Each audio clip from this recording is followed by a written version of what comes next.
Hello दोस्तों, स्वागत है आप सभी का। आज के इस कुंडली के अंदर जो दो तीन सवाल पूछे गए थे वो ये थे। एक तो सूर्य और मंगल के बीच में नक्षत्र परिवर्तन है, ये चीज़ क्या है और ये क्यों कैसे काम कर रही है, ये पहला सवाल था जो कि किन्हीं जातिका के मन में बार बार उठ रहा था। सबसे बड़ा सवाल जो था हमारे सामने या मेरे सामने यक्ष प्रश्न था वो था, इस कुंडली में मंगल और शनि के बीच में राशि परिवर्तन है, ये ऐसा कौन सा कर्मा कनेक्ट करने की कोशिश कर रहे हैं जो कि हम पकड़ नहीं पा रहे। ठीक है, फाइनली मैंने आप लोगों से कहा था कि एक वक्त आएगा जब हम नाड़ी के ऊपर काम कर लेंगे और चीज़ें क्लियर होने लगेंगी, बिल्कुल क्लैरिटी के साथ चीज़ें समझ में आएंगी। अब देखिए, मैं इस कुंडली के अंदर नाड़ी का प्रयोग करूंगा और नाड़ी के प्रयोग से अब हम ये समझेंगे कि कैसे ये कुंडली एक्चुअल में काम कर रही है। ठीक है, सबसे पहला जो रूल है वो ये कि सूर्य अग्नि तत्व की राशियों को अपने जीव के हिसाब से मानते हैं। यानी कि यदि आपको किसी भी जन्म कुंडली में 1 नंबर की राशि इसमें या फिर 5 नंबर की राशि या 9 नंबर की राशि में कोई भी चीज़ मिले, यानी कि कोई सा भी ग्रह 1 नंबर, 5 नंबर या 9 नंबर की राशि में मिलता है, इसका मतलब होगा कहीं ना कहीं उस पर्टिकुलर प्लैनेट की जो भी सिग्निफिकेंसेस हैं वो बहुत स्ट्रांगली कनेक्टेड हैं किसके साथ, आपकी आत्मा के साथ। ठीक, इसी को दूसरे नज़रिए से देख लीजिए। अगर किसी की भी कुंडली में मेष राशि में, सिंह राशि में या धनु राशि में सपोज सूर्य मिलता हो तो आपका जो ये जन्म है, आपकी जो आत्मा है वो आपके फादर के साथ बहुत स्ट्रांगली कनेक्ट है। अगर चंद्रमा मिलता हो तो मदर के साथ कनेक्ट हो जाएंगी। जो भी ग्रह होते हैं वो किसी ना किसी रिलेटिव को दर्शाते हैं, उनके साथ कनेक्ट हो जाएंगी। इस कुंडली में ये तीनों ही भाव जो हैं ये खाली पड़े हैं, तो यहाँ पे इनका जो जन्म है वो किसी पर्टिकुलर पर्सन से आत्मा के रूप में होता हुआ नज़र नहीं आता। ठीक है, यानी कि ये चीज़ हम जिस शब्द को यूज़ करते हैं वो होता है आपका आत्मा का एक संबंध, बंधन। ठीक है, ऋण बंधन भी कह सकते हैं उसे। अब इन 3 राशियों के जस्ट सामने जो राशियाँ आती हैं, इन 3 राशियों के सामने जो आपकी राशियाँ आती हैं वो होती हैं सूर्य के कर्म बंधन। सूर्य के कर्म बंधन, इनमें रिश्तों को देखा जा रहा है। ठीक है, अब कर्म को देखेंगे जिसमें कि आत्मा, सूर्य क्या है, बेसिकली आत्मा है। आत्मा को कुछ काम या आत्मा ने किसी भी ग्रह को कुछ काम अलॉट कर दिया। अगर वो काम अलॉट किया होगा तो किन राशियों में वो आपको देखने को मिलता है, वो आपको देखने को मिलेगा आपके कुंडली में 3 नंबर की राशि में। ठीक है, और 3 नंबर क्यों, क्योंकि ये 9 के सामने है। 7 नंबर की राशि क्योंकि वो 1 नंबर के सामने है तो यहाँ पे देखने को मिलेगा। और इसी तरीके से 5 नंबर के सामने की राशि 11 नंबर है, इसमें देखने को मिलेगा। अब इस कुंडली में देखें तो 3 नंबर में तो कुछ भी नहीं बैठा, तो ये वाला हिस्सा भी हमारे लिए साफ है। लेकिन आत्मा ने इस कुंडली में किस किस को काम दिया हुआ है, एक शुक्र को काम दिया हुआ है, दूसरा बुध को काम दिया हुआ है, तीसरा गुरु को काम दिया हुआ है। अब क्योंकि ये एक जातिका की कुंडली है तो जातिका जो है जब भी फीमेल हॉरोस्कोपी होगी तो वीनस जो है वो जातिका को दर्शाएगा। ठीक है, अगर यही मेल चार्ट होता तो जुपिटर से हम जीव कारक मान के उसे देखते। तो यहाँ पे हम सबसे पहले देखें कि जातिका को एक कर्मा अलॉट कर दिया गया है, इसके द्वारा, सूर्य के द्वारा, आत्मा के द्वारा। ठीक, साथ ही साथ उनके बुध भी मौजूद है। ये क्योंकि 7 नंबर की राशि है, ठीक है, इसके अंदर ये चीज़ बन रही है तो ये चीज़ आपके साथ होके रहेगी। आप इसको ऐसे मान के चलें कि 3 नंबर की राशि, 7 नंबर की राशि और 11 नंबर की राशि, इनमें अगर कोई चीज़ हो रही है तो ये डेस्टाइंड है, ये डेस्टिनी है। ठीक है, इसके वजह से क्या हुआ, आपको बुध के क्षेत्र में, बुध बेसिकली नाड़ी एस्ट्रोलॉजी में एजुकेशन को दर्शाता है, तो एजुकेशन आपकी जो है वो किससे जुड़ी रही, शुक्र से जुड़ी रही, 7 नंबर की राशि से जुड़ी रही, और आपने बहुत अच्छे से इकोनॉमिक्स अकाउंट्स के अंदर अपनी एजुकेशन बिना किसी परेशानी के क्लियर कर ली। इसी तरीके से अगर हम देखें गुरु, गुरु जो है वो दर्शाते हैं खुशियों को, सुखों, तो वो चीज़ भी जो है वो आत्मा ने यानी कि सूर्य ने अपने पास फिक्स रखी हुई है कि वो आपको वो चीज़ें देंगी। ठीक है, गुरु क्योंकि वक्री थे उसका कुछ प्रभाव एक राशि पीछे भी आना था। तो हम सबसे पहले ये फिक्स कर चुके कि आत्मा ने यहाँ पर जातिका शुक्र को एक कर्मा अलॉट करके भेजा है। एजुकेशन का हिस्सा भी उनकी डेस्टिनी में बिल्कुल कांस्टेंट है। गुरु सौभाग्य, भाग्य जिसे हम मानेंगे, वो भी उनकी ज़िंदगी में कांस्टेंट फैक्टर है जिसे चेंज नहीं किया जा सकता।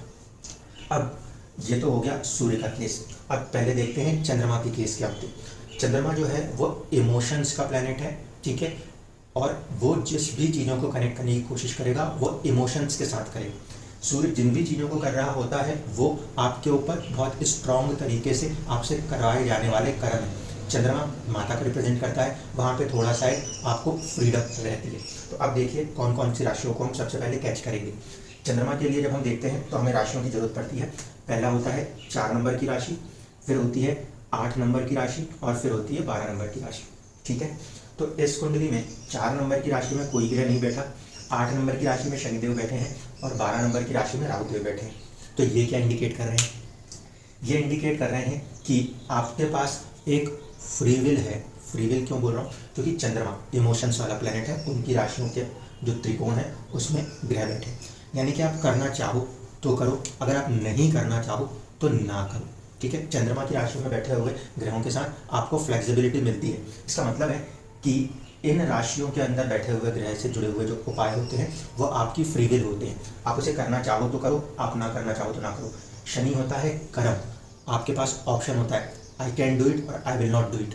ठीक है, तो यहाँ पे शनि 8 नंबर की राशि में होने के कारण इस फॉर्मेशन में आए कि आप चाहो तो करो, चाहो तो ना करो। इसी तरीके से जो राहु है, राहु होते हैं बेसिकली डिज़ायर्स। ठीक है, तो आप अपनी ज़िंदगी में डिज़ायर्स करें या ना करें, या आपके फ्री विल है, आप उसे कंट्रोल करना चाहेंगे तो कर पाएंगे।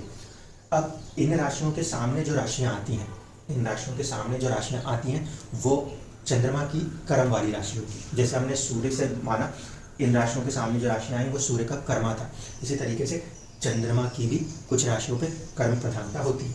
तो अब उनको देख लीजिए, इसके सामने ये राशि मौजूद है, ये चंद्रमा का, ये इमोशंस के साथ किए जाने वाले कर्म की बात होगी यहाँ पे। इसके बाद हमने देखा ये राशि, इसके सामने ये राशि मौजूद है, तो यहाँ पे भी आपके साथ चंद्रमा, मन के ऊपर है, आप उस कर्म को करें अन्यथा ना करें। इसी तरीके से तीसरी जो राशि है जिसके सामने हमें प्लेनेट देखना है वो ये राशि है और यहाँ पे ये आएगा। तो इन 3 हिस्सों में आपको एक फ्री विल प्राप्त है क्योंकि ये चंद्रमा के अधीन आने वाली राशि। इसकी वजह से यहाँ पे आप काम करो या ना करो, ये आपके लिए फ्रीडम दी गई। अब देखिए कि आपकी ज़िंदगी में जो कॉम्बिनेशन और कनेक्शंस हैं वो कैसे बनते हैं। ठीक है, सबसे पहले ये तो तय हो गया कि जातिका के लिए एक कर्म जो है आत्मा ने फिक्स कर दिया है, उसमें शुक्र भी शामिल है, उसमें बुध भी शामिल है और उसमें गुरु भी शामिल है। दूसरा इंपॉर्टेंट फैक्टर जो अभी बता रहा हूँ उसको सभी लोग यूटिलाइज कर सकते हैं। आप अपनी कुंडली को सबसे पहले क्या करें, आधे हिस्से में काट देना। आधे हिस्से में जब आप काटोगे तो आप इस तरीके से कहीं ना कहीं कुंडली को बना लो। जो भी ग्रह आपकी कुंडली में 2 नंबर के भाव से लेकर 6 नंबर के भाव तक बैठे होंगे, जो भी ग्रह आपकी कुंडली में 2 नंबर के भाव से लेकर 6 नंबर के भाव तक बैठे होंगे वो उस समय अंधेरे में थी। ठीक है, इसको हम कहते हैं इनविजिबल हाफ। Invisible half. जितने भी ग्रह आपकी कुंडली में लगन भाव से लेकर सप्तम भाव तक होते हैं, लगन भाव से लेकर सप्तम भाव तक होते हैं, ये वाला जो एरिया है ये हम मानते हैं एक तरीके से विजिबल हाफ, जिसमें से कि लगन और 7th जो है ये एक्चुअल में मिड प्लेस है। सूर्योदय होता है उस समय आपका लगन जागृत हो रहा होता है और अस्त होता है तो 7वें भाव से अस्त होता है, इसलिए ये वाला जो पूरा हाफ है ये कहलाता है विजिबल हाफ। अब समझिए मेरी बात को, आप किसी भी कुंडली को उठा के ज़िंदगी में देख लीजिएगा, आपको कुछ सेट ऑफ रूल समझ में आने चाहिए। अगर आप लोगों की कुंडली में इस पर्टिकुलर हाफ में बहुत सारे प्लैनेट्स आते हैं पहले भाव से लेकर 7वें भाव तक, तो आप ये मान के चलिएगा कि आपने अपने पूर्व जन्मों में ऐसे कई सारे कर्म किए हुए हैं जिनका फल आपको यहाँ पे मिलना है। ठीक है, इसीलिए जितने भी बहुत बड़े बड़े लोग हैं दुनिया में उनके ज़्यादातर ग्रहों का फॉर्मेशन 7th हाउस से लेकर लगन की तरफ होता है। ठीक, और वो कर्मा जो आपको नहीं पता, जो बिल्कुल ढके हुए हैं, जिसमें आप काम कर सकते हो, वो होता है आपका 1st हाउस से लेकर आपके 6th हाउस तक की कहानी। ठीक है, यहाँ तक की चीज़ें जो हैं ये हिडन होती हैं और ये चीज़ ओपन होती है क्योंकि इस पर अब आप काम नहीं कर सकते। ये सारी चीज़ों को आपने पिछले जन्म में कर लिया है, वो आपको यहाँ पे भोगना होता है। आप काम कर सकते हो इस कुंडली के हिसाब से तो सिर्फ सूर्य और केतु के ऊपर, वो भी आपकी कुंडली में आपको किस तरीके से दिया गया है, कोई स्ट्रॉन्ग बाउंडेशन करके नहीं दिया गया। चंद्रमा के कर्म की राशियों में भेजा है, आप करना चाहो तो, अन्यथा आप ना भी करो।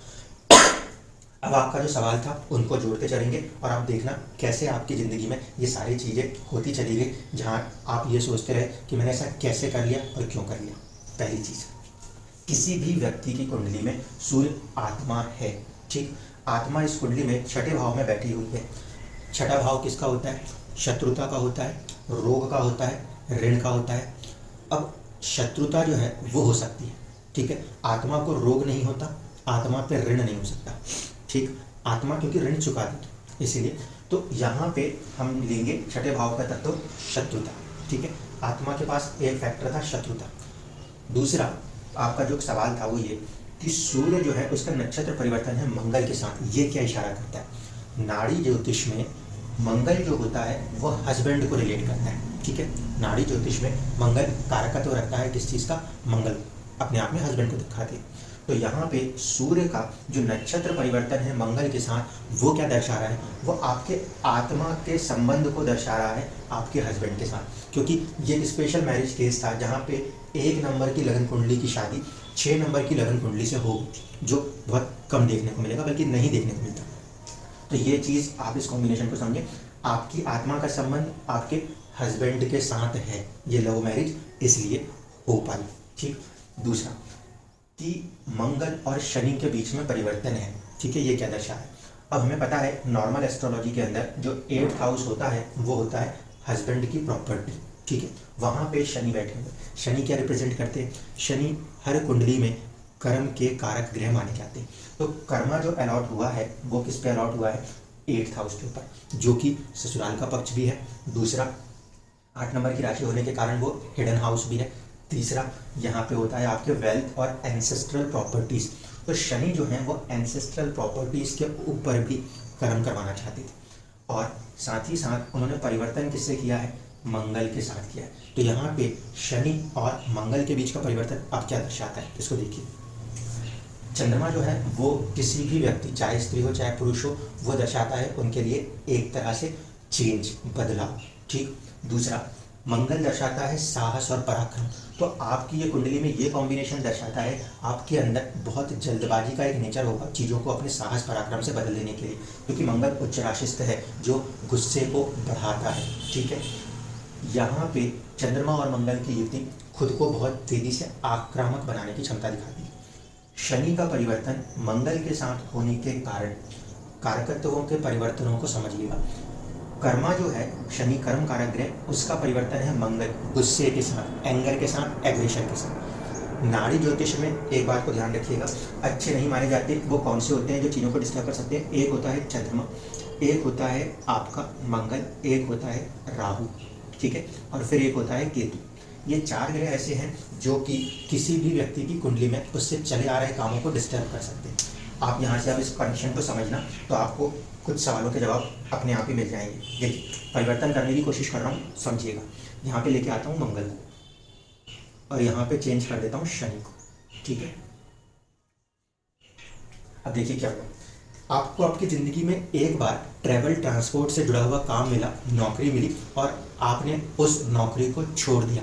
अब इस जवाब को यहाँ से समझ लीजिए। शनि कर्म के कारक ग्रह हैं और वो चंद्रमा के साथ बैठे हैं। चंद्रमा जो है वो दिखाता है चेंजेस को, वो दिखाता है मूवमेंट को, चंद्रमा दिखाता है कई बार लॉसेस को। राशि कैसी है? राशि है 10 नंबर की राशि, जो कि चंद्रमा का कर्म भाव है, ठीक है। इसलिए आपके मन के ऊपर था कि आप उसे लें या उसे छोड़ें, लेकिन आप उसे छोड़ेंगे। क्यों छोड़ेंगे ये समझ लीजिए।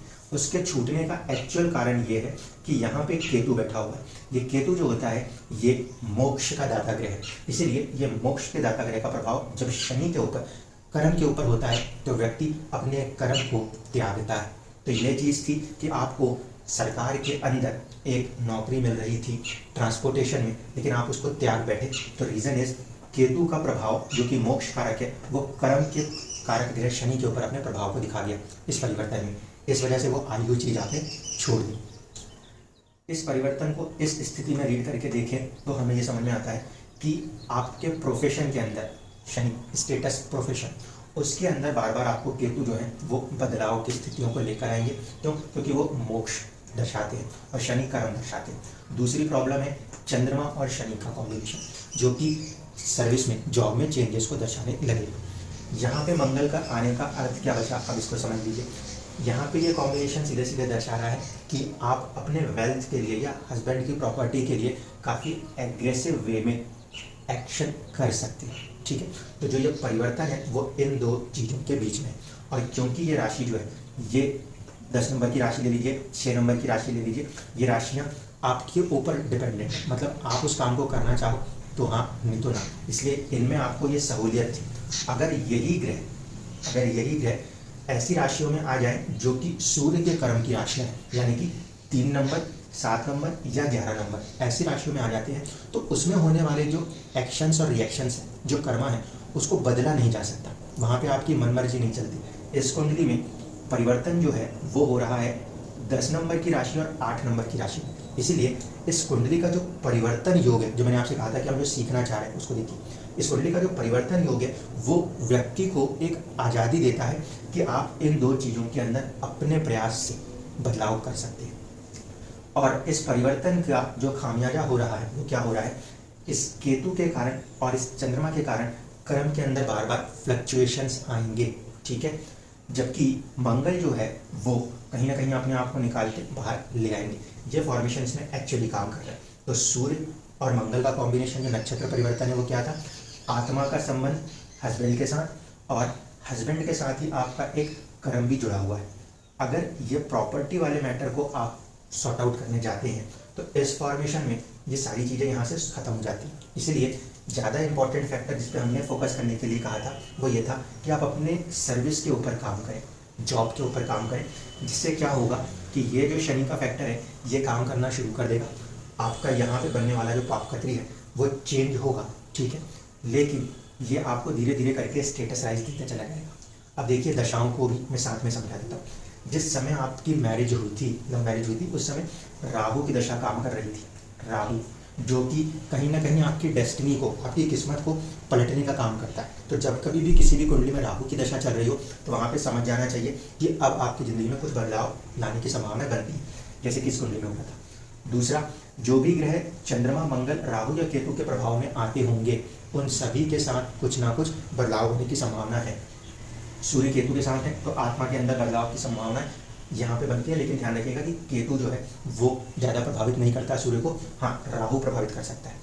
दूसरी चीज़, नाड़ी के अंदर चीज़ों को हमेशा त्रिकोण के संबंध से या फिर उस भाव से एक घर आगे और एक घर पीछे के संबंध से देखा जाता है। इस हिसाब से अगर देखा जाए तो हम ये कह सकते हैं कि आपकी ओरिजिनल कुंडली में आपका जो फिक्स कॉम्बिनेशंस हैं वो इस बात को दर्शाते हैं। यहाँ पे आपके मंगल, यहाँ पे आपके शनि, इसके आगे कोई ग्रह नहीं है। इसका मतलब इसके ऊपर किसी अलग प्रभाव की स्थिति नहीं है, लेकिन इसके पीछे ग्रह है। तो कर्म को पीछे से कौन एक्टिव करने की कोशिश करेगा, जीव खुद करने की कोशिश करेगा, और बुद्ध जो है बुद्धि भी एक्टिव करने की कोशिश करेगी, शनि को, कर्म, ठीक है। इसी तरीके से चंद्रमा और मंगल के पीछे कोई ग्रह नहीं है, यानी कि आपके मन को और आपके साहस को पीछे से कोई पुश नहीं करेगा, लेकिन वो दोनों मिलके आपके गुरु को, आपकी खुशियों को प्रभावित करने लगेंगे। आपका मन और आपका साहस, ये दोनों जो हैं, या आपका पराक्रम, साहस न कहकर पराक्रम कहूँ, वो आपके खुशियों को प्रभावित करने लगेंगे। इसी तरीके से यहाँ देखिए सूर्य और केतु के आगे शुक्र और बुध है, ठीक है, इनके पीछे कुछ नहीं। तो आपकी आत्मा और आपका मोक्ष पाने का एक प्रभाव या स्वभाव आपके खुद को और आपके बुद्धि को प्रभावित करने लगेगा। इस तरीके से हम देखते हैं कि जो भी ग्रह हैं उनसे आगे के भाव और इनसे पीछे के भाव का क्या असर होता है। जो भी ग्रह किसी ग्रह के पीछे भाव में होते हैं वो फोर्स करते हैं आगे वाले ग्रहों को और कर्म कराते हैं। तो यहाँ पर भी यही चीज़ है, इनके साथ ये वाला कर्म फिक्स है, क्योंकि ये सूर्य की जो वर्क राशि है, कार्य राशि, उसमें बैठा हुआ है। इसको नहीं बदला जा सकता, इसको नहीं बदला जा सकता। आप जहाँ जहाँ पे चेंजेस ले सकते हैं वो आपके खुद के कर्म करने की स्थितियों में।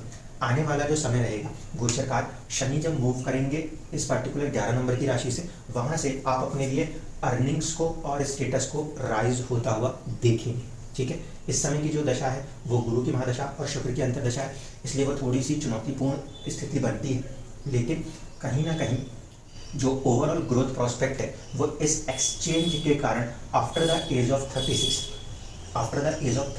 ओपन होने ही थे। इसलिए वो चीज़ें आपको, अब आप ऑलमोस्ट 36 पे हैं, चीज़ों में क्लैरिटी है।